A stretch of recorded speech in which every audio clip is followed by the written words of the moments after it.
Les voy a convidar a que abramos Lucas capítulo 6, versos 12 y 13, para comenzar este mediodía de nuestro culto, que también es un pendiente que tengo. Por alguna extraña razón, el Señor me está forzando, obligando a pensar de nueva cuenta en el discipulado. Y creo que en ese sentido no solo lo hace para mí, creo que también lo hace para Antioquía. Lucas capítulo 6, versículos 12 y 13.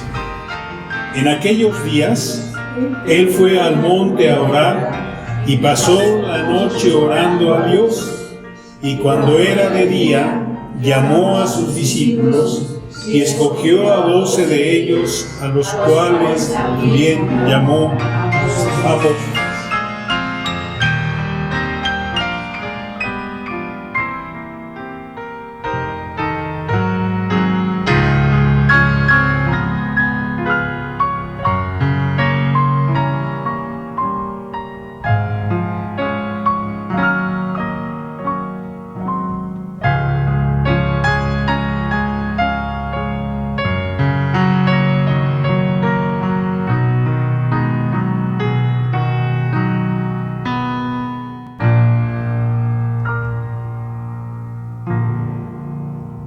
El secreto de Jesús, que vivió en el Medio Oriente hace ya mucho tiempo, consistió en poder desarrollar un programa de entrenamiento con sus seguidores. Un programa de entrenamiento que tenía como paralelos la escuela de los rabinos y tenía como paralelos la escuela de los filósofos.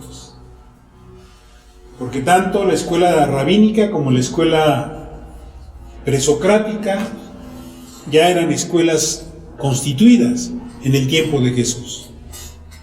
Ambas escuelas formaban discípulos, ambas escuelas tenían proyectos de formación. El Señor Jesús sabía que la escuela rabínica era una escuela muy consistente, porque los años de exilio, los años de estar fuera de Israel, los años de no estar en el culto, en el templo, habían forzado a los líderes religiosos a diseñar estrategias de enseñanza que incluían la enseñanza en el hogar, la formación temprana de los niños en la Torá y el entrenamiento hasta que llegara el momento que cada quien asumía públicamente su compromiso con Dios. La escuela presocrática era una escuela también donde los sofistas, como se les llamaba, eran maestros que se paraban en las plazas y empezaban a enseñar, y la gente venía, la gente escuchaba y la gente se sumaba a la enseñanza de los sofistas, y los sofistas iban desarrollando escuela. Tanto la escuela de los rabinos como la escuela de los sofistas tenían claro cuándo empezaba el curso y cuándo terminaba. Tenían claro cuál era el costo personal a nivel financiero y a nivel social. Y eso también el Señor Jesús lo conocía. No lo conocía solamente por ser el Hijo de Dios o ser Dios mismo, sino lo conocía porque el mundo en el que Él estaba, eso era una realidad presente. Y el Señor Jesús, en medio de esas dos escuelas, inicia un programa formativo. Inicia un programa formativo que tiene una dimensión de entrenamiento fundamental, pero donde el entrenamiento es un entrenamiento diferente. Porque en el caso de los rabinos, se trataba de que el rabino se pudiese reproducir en el discípulo. De tal manera que el discípulo podría, por la manera de ser, por la manera de actuar, por la manera de expresarse, ser identificado, y decían, él estudió con. Porque era esa la característica de la enseñanza. Dependiendo del prestigio de ese rabino, es que la persona tenía tales características. Por ejemplo, hay un hombre que en el siglo XX se destacó por ser el hombre que se atrevió a expulsar a Dios del alma humana: Sigismundo Freud. Para él, Dios no puede estar en el alma humana. ¿Sí? Bueno, pues Sigismundo Freud, que vivió en Viena, era amiguísimo del rabino de Viena. Y ese rabino de Viena era amigo ahora discípulo de otro rabino que fue discípulo de otro rabino, de otro rabino, de otro rabino, del rabino de Nazaret, que era amigo de Jesús. Entonces, Freud, muchos siglos después, abrevó en la tradición rabínica en la que abrevó el Señor Jesús. Y cuando él dice Dios no puede estar en el alma humana, no lo dice como hereje, en el sentido como se lo ha tratado, sino por las formas que la cultura occidental piensa que Dios está cuando en realidad no está. Y eso es muy interesante, porque cuando uno conoce los diálogos que Freud tenía con el rabino de Viena, uno puede imaginar los diálogos que el Señor Jesús tenía con el rabino de Nazaret. Es algo muy interesante. Nada más por señalar un detalle anecdótico. Luego entonces el Señor Jesús, cuando inicia su programa, tenía claro que los rabinos se reproducían en sus discípulos. Había claridad con respecto a cuándo graduaba un alumno. Y lo mismo pasaba con la escuela de los sofistas. Cuando había un sofista, un maestro que pensaba y enseñaba de manera popular que ya no tenía un tema que me interesase, o que yo creía que ya estaba repitiéndose sobre los mismos temas, yo podía cambiar de maestro. Y en ese entonces yo podía decir, yo terminé de estudiar con fulano, ahora estudio con sutano, y después estudiaré con mengano o con perengano, ¿no? Y eso le daba al griego la posibilidad de decir dónde venía su sustento, cuál era su respaldo, cuál era su fundamento, digamos. Esto es muy interesante. Y entonces cuando el Señor Jesús se lanza a la palestra, esto es al escenario, para echar a andar un proyecto educativo, para echar a andar un proyecto de entrenamiento, el Señor Jesús tiene claro que él, en su caso, no contaba con el prestigio de los rabinos, porque él era un carpintero.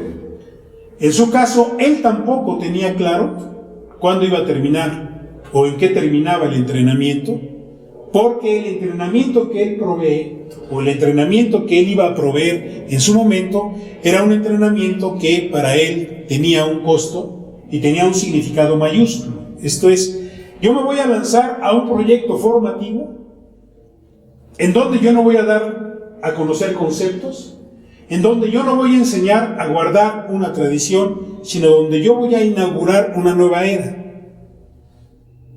La era del reino de Dios que se va a mostrar en aquellos a quienes yo enseño y en aquellos a quienes yo formo, en aquellos a quienes yo educo, que van a aprender a amar a Dios por sobre todas las cosas y a su prójimo como a sí mismos.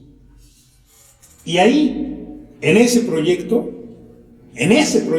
formativo, no sé, porque yo no otorgo diplomas, cuándo va a graduar la gente.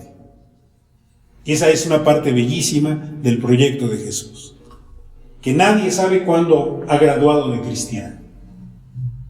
Por eso mucha gente sabia, a hombres y mujeres que se precian de ser buenos cristianos, les dicen: usted no es cristiano, usted es un aprendiz de cristiano. Y lo hacen bien, porque los cristianos no graduamos. Porque el único que graduó, lo hemos repetido cientos de veces, graduó en la cruz.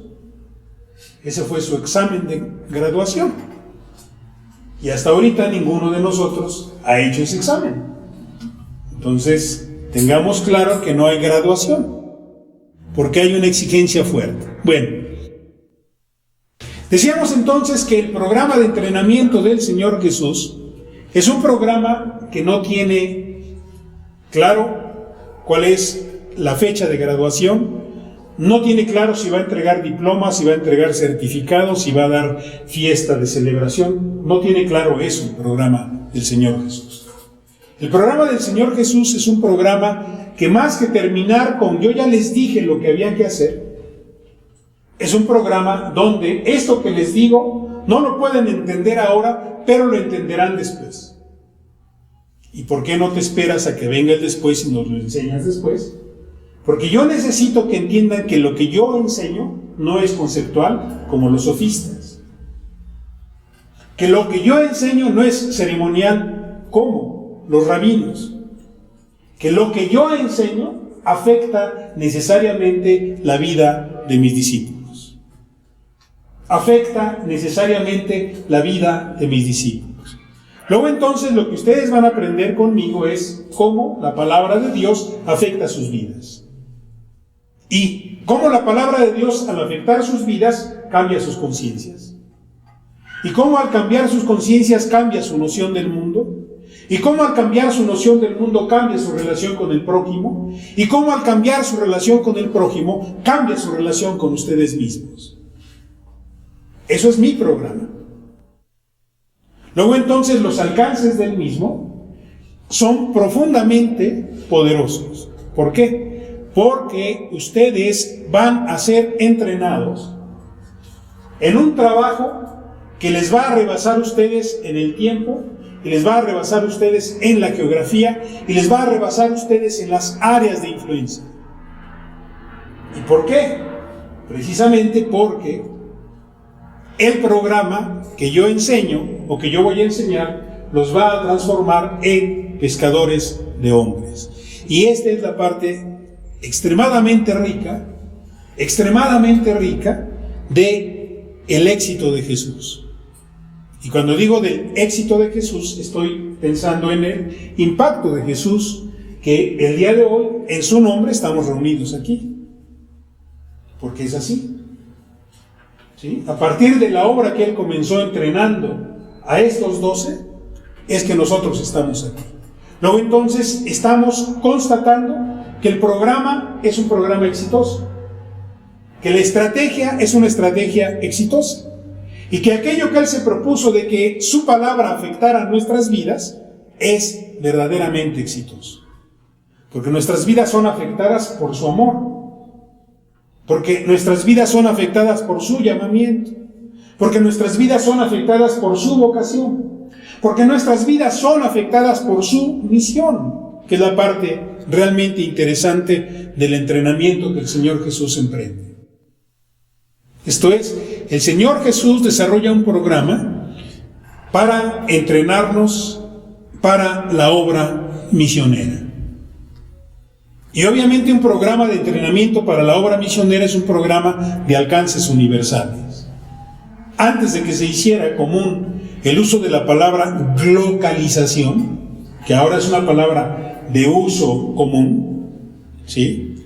Porque esa globalización es globalización, lo global y lo local. Entonces, alguien decía, es que lo global es global y lo local es local. Dice, no, porque lo global está presente en lo local. Tan es así que nosotros podemos estar usando tecnología que se inventó en Taiwán o que se construyó allá, hoy, aquí. Y no solo nosotros, algún hermano nuestro que está ahorita en las montañas de Guerrero, que trabajó en la ciudad, que se compró su aparatito y está en una comunidad rural utilizando ese instrumento que se fabricó en otra parte del mundo, ¿no? Antes de que esa palabra fuera una palabra cierta, el Señor Jesús la tenía clara. El trabajo que Él hace, que es trabajo de entrenamiento, es trabajo local. Es global y es local. Y es global porque afecta a varias partes del planeta y ahora mucho más. Lo veíamos la semana anterior con el asunto de la sociedad de la información. Y cómo en ese sentido el Señor Jesús tiene claro que el entrenamiento para la misión es un entrenamiento responsable. Es un entrenamiento responsable porque el Señor Jesús tenía claro que si esto que voy a enseñar, si este programa que voy a introducir va a tener trascendencia, yo tengo que tener mucho cuidado en la elección de la gente que va a ser mi colaboradora. Y Él tiene mucho cuidado. Cuando nos llama, tiene mucho cuidado. Puede ser que yo tenga miedo, puede ser que yo me sienta débil, puede ser que yo sienta que no tengo realmente todos los elementos para responder a su llamado, pero eso es lo que yo siento. Otra cosa es lo que Él sabe de mí. En tanto que Él me creó, Él me conoce. Que yo no me conozca es mi problema mío, no de Él. Y como Él sí me conoce, me llama, ¿sí? Como Él sí me conoce, me convoca. Como Él sí me conoce, confía en mí. Porque además, cuando me elige, ha orado al Padre para elegirme. O sea, no fue un chispazo de emoción, no fue el gran detalle que yo tuve con él, que le dijo, como tú tuviste este detalle, yo te elijo. No fue así, al contrario. Cuando él me llamó, yo estaba lejos de él. Cuando él me alcanzó, yo estaba lejos de él. Cuando él me hizo una advertencia, yo estaba de espaldas a él. Y en ese sentido, entonces, es un llamamiento responsable, porque a él le interesa que nosotros responsablemente nos hagamos cargo del programa de entrenamiento que él desarrolló, primero con los apóstoles y después con cada uno de nosotros. Esto es, el Señor Jesús inicia un proyecto formativo con carácter responsable, precisamente porque Él es responsable del programa de entrenamiento. Y en ese sentido, ora al Padre para que el Padre le diga quiénes son los 12. A pesar de que uno no termina el proyecto. Pero no porque haya fallado en la elección, sino porque Dios llama sin obligar. A nadie nos obliga. Pudiendo hacerlo, no nos obliga. Pudiendo hacerlo, no nos doblega como debiéramos. Al contrario, es paciente, es tolerante. Y en ese sentido, entonces, vale la pena tomar en cuenta que, a diferencia de los rabinos y a diferencia de los sofistas, el programa del Señor Jesús como programa responsable era responsable no solamente por las dimensiones de la tarea que nos iba a encargar, sino también era responsable, por la participación de Dios Padre, por la participación de Dios Espíritu Santo en ese programa. Luego entonces un programa de entrenamiento que implica la autoridad de Dios Padre como Dios Creador, la autoridad de Dios Padre como aquel que rige el universo, la autoridad de Dios Padre que conoce los orígenes y el fin de la expansión del universo, pero también la autoridad, la disposición, el talento, la creatividad del Espíritu Santo. Y entonces es importante, muy importante, que cada uno de nosotros tomemos en cuenta que estamos aquí porque el Señor ha intercedido por nosotros. El Señor le ha interrogado a Dios Padre, el Señor le ha interrogado al Espíritu Santo sobre nuestras capacidades. Y Dios Padre y Dios Espíritu Santo han hablado con Dios Jesucristo para que Él toque nuestros corazones, para que Él tome nuestras vidas, para que Él nos dé las capacidades que necesitamos poner a su disposición para que su tarea se realice. Lucas 6, 12 y 13, que es lo que acabamos de leer, nos dice precisamente: Él fue al monte a orar y pasó la noche orando a Dios, orando al Padre, orando al Espíritu Santo.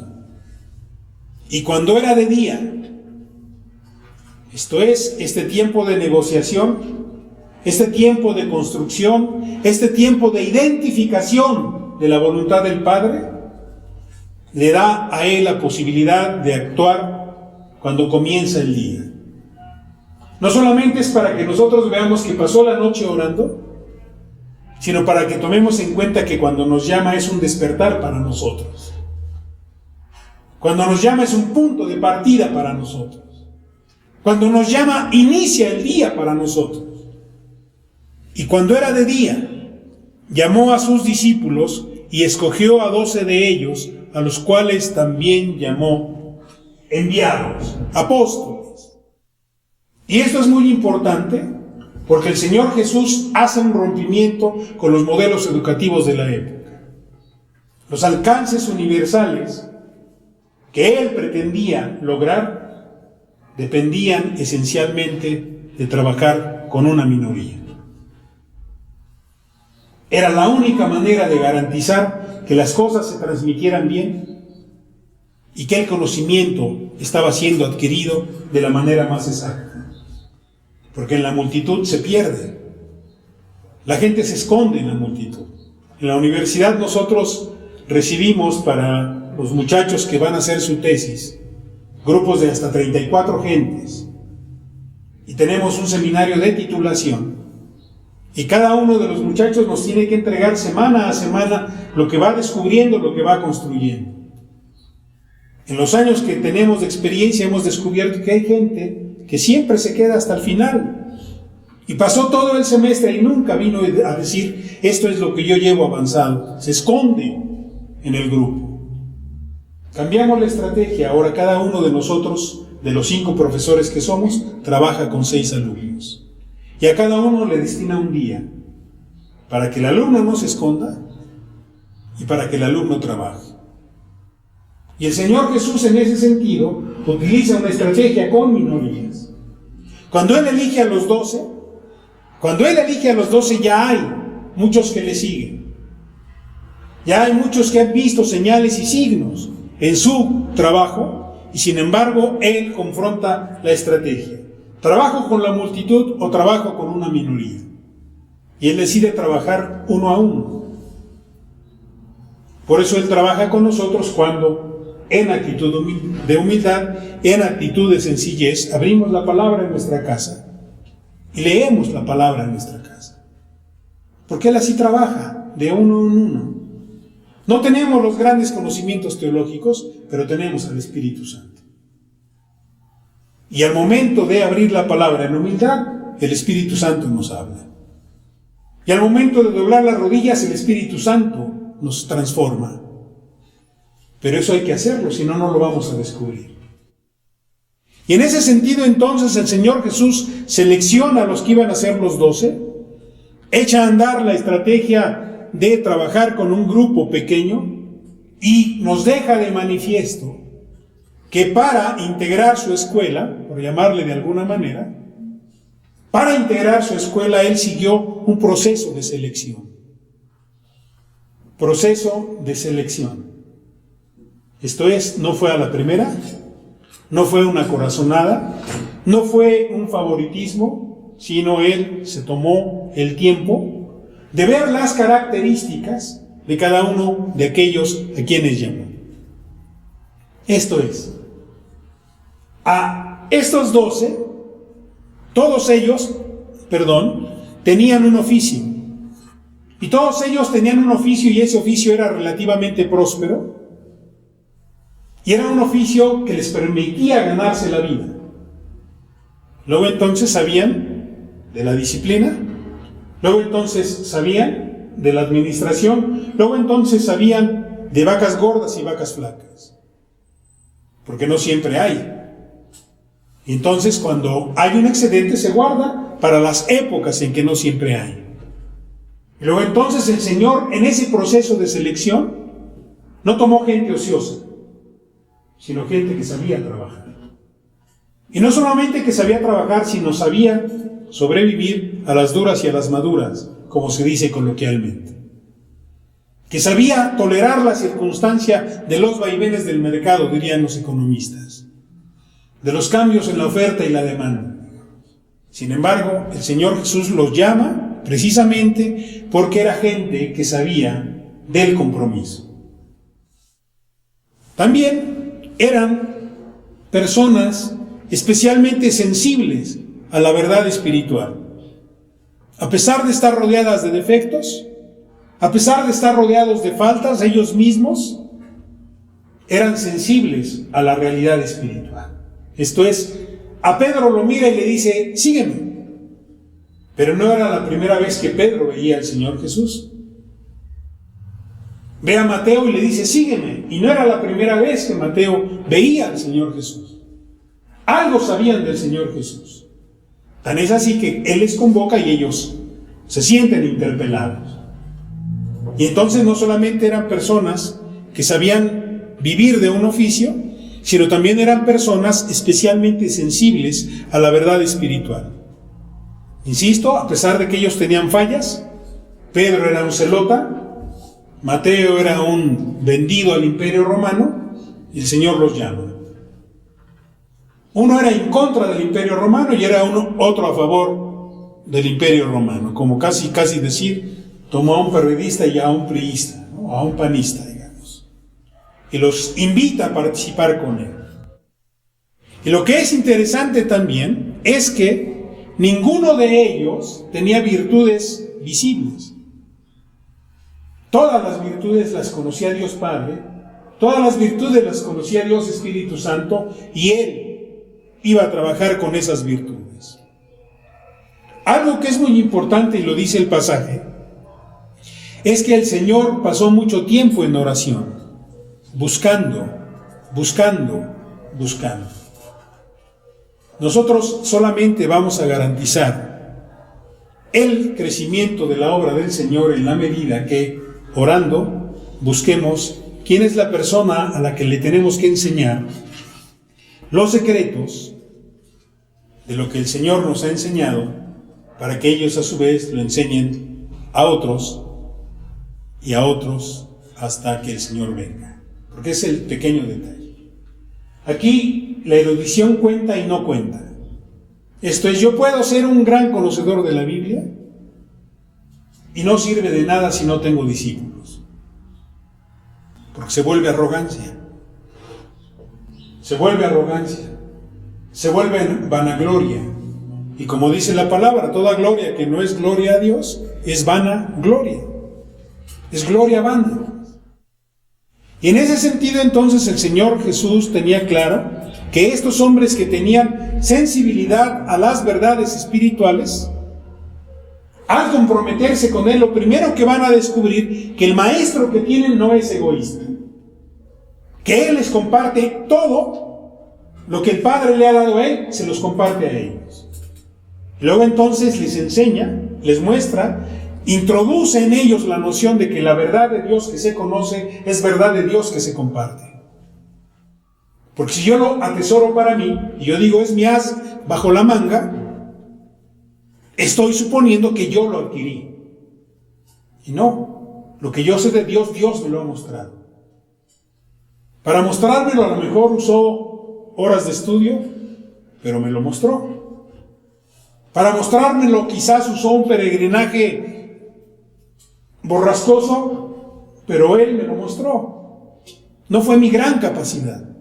Porque cuando paso por tormentas ni siquiera sé dónde estoy, ni cómo me llamo, estoy en medio de la tormenta. Y Él sí sabe porque Él está detrás de la tormenta.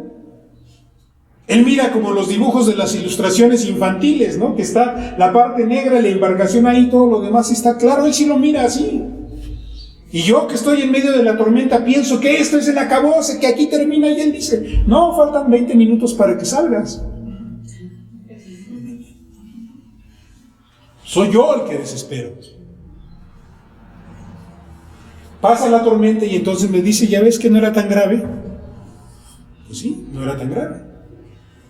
En ese sentido, es muy importante que el programa de Jesús quede claro que aquellos que forman parte, en este caso que formamos parte de este programa formativo del Señor Jesús, hemos quedado involucrados en ese programa de manera definitiva. No podemos renunciar porque, ¿qué creen? No hay renuncias. Nada que me doy de baja temporal. Porque no existe la baja temporal. Puede ser que sea yo un mal discípulo, pero no estoy dado de baja. Es una parte hermosísima del Evangelio. Que realmente uno queda involucrado definitivamente en la tarea que el Señor le pide a uno. Por eso, el Señor Jesús les hace claro a ellos, en ese amanecer, en ese despertar de ellos, en ese día que comienza para ellos, es que ellos, cada uno de ellos, en el desarrollo futuro de su ministerio, han sido confeccionados en oración. Luego entonces yo tengo que tener claro que Dios me confeccionó en oración. A lo mejor faltan todavía 20,000 puntadas. Él lo sabe, pero Él ya me confeccionó. Él ya diseñó lo que quiere de mí. Que yo me tarde en aproximar mi pedazo de voluntad que hace falta coser a su voluntad, a Él no le tiene preocupación. Él lo va a hacer de todas maneras. Pero Él me anima para que no piense yo que Él me está obligando a nada. Él me anima para que entienda yo finalmente que el éxito de mi llamamiento, que el éxito de mi obediencia, que el éxito de mi trabajo en su reino, depende de que yo fui confeccionado en oración. Y cuando el Señor confeccionó a cada uno de los 12 en oración, lo hizo esperando que Dios confirmara ese diseño. Esto es cuando dijo: Señor, muéstrame quién es. El Señor Jesús le dice: bueno, Pedro es celota, esto es, tiene una militancia política radical, es un hombre de un carácter así, así y así. Pero Señor, en el seguimiento que voy a hacer de tu palabra con él, en el trabajo que voy a tener de tu palabra con él, ese hombre va a ser transformado en pescador de hombres y su carácter va a estar a tu servicio. Y esa impetuosa manera de ser, poco a poco va a ser transformada por tu evangelio. Y entonces el Señor va a ser un testigo fundamental para la primera generación de creyentes. Y el Señor Jesús confeccionó a cada uno y esperó que el Padre le dijera: sí, amén, así va a ser. Qué buena idea, no lo había pensado, ¿no? Yo no había visto esa dimensión que tú estás viendo. ¿Cómo no? Y Espíritu, ¿estás de acuerdo? Estoy de acuerdo. Trabajemos. Y tenemos a un Pedro dando testimonio del Señor, a un Pedro quebrantado por el Señor, a un Pedro diciéndole a los hermanos pastores, cuando pastoreen la congregación del Señor, tengan mucho cuidado. No sean deshonestos, no busquen ganancias, por favor, tengan cuidado. Y en ese sentido, entonces, ¿quiénes somos llamados? Debemos tener presente que hemos sido confeccionados en oración, y el Señor nos confeccionó esperando de Dios Padre su confirmación. Luego, entonces, cada uno de nosotros debe tener presente que hemos sido llamados como quien ha sido encomendado por Dios en las manos de Jesucristo. Está bien, es Pedro, pero te lo encargo. Pero me entregas cuentas. Pedro no sabía que esa era la negociación que el Señor Jesús había tenido con el Padre mientras el Señor Jesús oraba esa noche. Pero el Señor Jesús sí tenía claro que se lo estaban encomendando.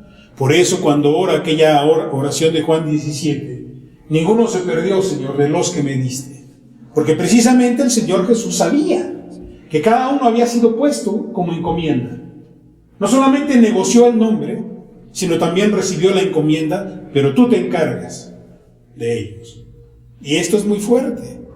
Es muy fuerte porque no, en ese sentido también nosotros tenemos que tener claro que el Señor nos encomienda a las personas con las que trabajamos. No solamente nos da la claridad de quién es la persona por las características, las posibilidades que tiene, sino además nos la encomienda en el sentido de: está bien, pero tú te haces cargo, ¿sí? Tú vas a caminar con Pedro y tú te haces cargo. Esto es, Pedro no puede ser, por mencionar a uno de los más conocidos, Pedro no puede ser quien esté hasta atrás, en la fila. Tiene que estar ahí precisamente por los cambios que se deben dar en su carácter. Precisamente por las transformaciones que él tiene que experimentar. Precisamente por las cosas que él tiene que ver, él va a estar cerca de ti, junto con Juan. Y esta parte es muy importante precisamente porque el Señor Jesús nos ha tomado en sus manos y ha asumido definitivamente que cada uno de nosotros somos su responsabilidad. Y esto es muy fuerte porque muchas veces nosotros mismos no nos vivimos como la responsabilidad de Jesús. En esta modalidad de trabajo que tenemos en la universidad, que acabamos de inaugurar este grupo de profesores, de repente sucede que hay algunas niñas, por razones obvias, que ya están en edad casadera y están en ese juego de termino la carrera, me caso y estas cosas. Y entonces estábamos trabajando con una niña y le entra la llamada de novio, ¿no? Típico, de a qué horas termina tu tutoría, ¿no? Entonces yo le dije a la niña, le voy a pedir un favor y le voy a hacer una solicitud que es más bien una exigencia. Favor número 1, me apaga el celular a la hora de la tutoría. Favor número 2, o invierte su tiempo libre en la tesis o de una vez despídase. Porque si usted va a jugar a que ya vino y cumplió conmigo 1 hora y el resto de la semana no hace nada porque el novio sabe que usted tiene tiempo, mejor despídase, porque no va a ser la tesis. Aquí se trata de que usted entienda que le estamos dando esta posibilidad justamente para que usted dedique su tiempo a hacer lo que tiene que hacer. Y muchas veces nosotros no tomamos en cuenta la responsabilidad del Señor Jesús. Somos nosotros quienes saboteamos la responsabilidad que el Señor Jesús tiene ante Dios Padre por cada uno de nosotros. Señor, yo tengo tu palabra en la casa de Esteban. Ahí está, bien guardadita, bien sin raspones. Te garantizo que sí tiene una Biblia. Si yo no la abro, yo no estoy respetando la responsabilidad de Jesús ante el Padre sobre mi vida. Entonces yo tengo que abrir la palabra y decirle, Señor, abre mis ojos para contemplar las maravillas de tu ley. En ese momento le digo al Señor Jesús, respeto, Señor, tu autoridad sobre mi vida. Acepto, Señor, que tú eres responsable ante el Padre de mi vida. Por eso leo la palabra, por eso busco tu dirección. Por eso quiero entender tu voluntad, Señor. Porque sé que tú eres responsable de mi vida. Y yo tengo que hacer esto para que tú puedas trabajar más profundamente en mí, para que tú puedas transformar mi corazón, para que tú puedas transformar mi voluntad, para que tú puedas transformar mi carácter. Y eso desde luego es muy fuerte, porque eso implica grandes esfuerzos cuando uno ha sido negligente. El Señor Jesús elige y se hace responsable, y el Señor Jesús recuerda frecuentemente que somos su prioridad. Lucas 22, 15 y 16 dice, ¿cuánto he deseado comer con vosotros esta Pascua antes que padezca? Porque os digo que no la comeré más hasta que se cumpla en el reino de Dios. Cuando tenemos amigos entrañables y no hemos podido sentarnos a tomar un cafecito, sentimos dolor. Es que no puede ser que no hemos tenido tiempo de sentarnos a platicar. Extraño tanto ese encuentro, ¿no? Le decimos a nuestros amigos. Aquí está el maestro diciéndonos, he aceptado de tal manera esta responsabilidad con el Padre, que este acto exclusivo, este acto íntimo, es intenso para mí. Está diciendo, ustedes son mi prioridad. En su proyecto educativo, el discípulo, la discípula, somos su prioridad. Y aquí el Señor Jesús lo remite a la última cena, sin duda. Pero eso no quiere decir que solo sea la última cena. Lo pone ahí porque es un acto significativo, porque es el acto de despedida y es el acto de promesa. Es la Pascua, es el pasaje de una realidad corrompida a la realidad eterna, transformada, glorificada. Y en ese sentido el Señor Jesús fue muy cuidadoso para decirles que Él realmente tenía en ellos el centro de interés. Y ellos justamente eran el objeto de su preocupación. El Señor Jesús en ese sentido tuvo celo de aquellos que le fueron encomendados por el Padre. Sabemos que Él estuvo con ellos todo el tiempo y sabemos que ellos estuvieron con Él todo el tiempo. Vivió con ellos, viajó con ellos, trabajó con ellos, dormía con ellos. Maestros, encrespan las aguas. Él dormía con ellos. Ellos tenían miedo, era problema de ellos, pero él dormía con ellos. Sí, o sea, él estaba cansado y a él el vaivén de las olas yo creo que más bien lo arrullaba, mientras los demás, Señor, ¿no ves que perecemos? Les dije, déjenme dormir, no sean malos, ¿no? O sea, déjenme dormir, ¿no? Pero como estaban preocupados, le dice al viento y le dice al mar, cálmense. Estos muchachitos están preocupados. Cálmense. Y se calmó el viento y se calmó el mar. Y el Señor Jesús les dice, bueno, nada más porque se trata de ustedes. Dormía con ellos, descansaba con ellos. El Señor hacía que ellos estuvieran con Él y Él con ellos en público, en privado. Y entonces el Señor Jesús caminó con ellos y compartió con ellos experiencias en su aldea natal, cuando fueron a la gran ciudad, cuando salieron del territorio. Él simple y sencillamente estuvo ahí y dejó que ellos estuvieran ahí y vivió de manera transparente entre ellos, porque Él necesitaba que ellos entendieran que la voluntad de Dios no genera ningún tipo de argucia, ningún tipo de artimaña. Que la realidad que Él está inaugurando es una realidad novedosa y sin duda alguna alterna para los modos de ser de los demás. Tan es así que no tiene problema cuando unos hermanos le dicen que uno esté a tu derecha y otro esté a tu izquierda, ¿no? Él no tiene problema, porque Él sabe que eso es lo que se acostumbra. Y entonces nada más les dice, acuérdense que eso no me toca a mí. Eso le toca al Padre, número uno. Y número dos, eso ya está decidido. Por si no les queda claro, ve a un niño y le dice, mira, por si no les queda claro que eso no me toca a mí y que eso ya está decidido, quiero enseñarles, ¿ven a este chamaquito? Sí. ¿Y qué tiene? No, pues qué simpático, que lo que gusten y manden, ¿no? Pero entre todas las cosas es dependiente de nosotros. Si ninguno de ustedes es capaz de ser dependiente de Dios como un niño, no puede entrar al reino de los cielos. Ya están preocupados quién va a estar a la derecha y quién a la izquierda y todavía ni me muero. Entonces, reeduca en ellos la ambición. Es legítimo, sí, los seres humanos somos ambiciosos.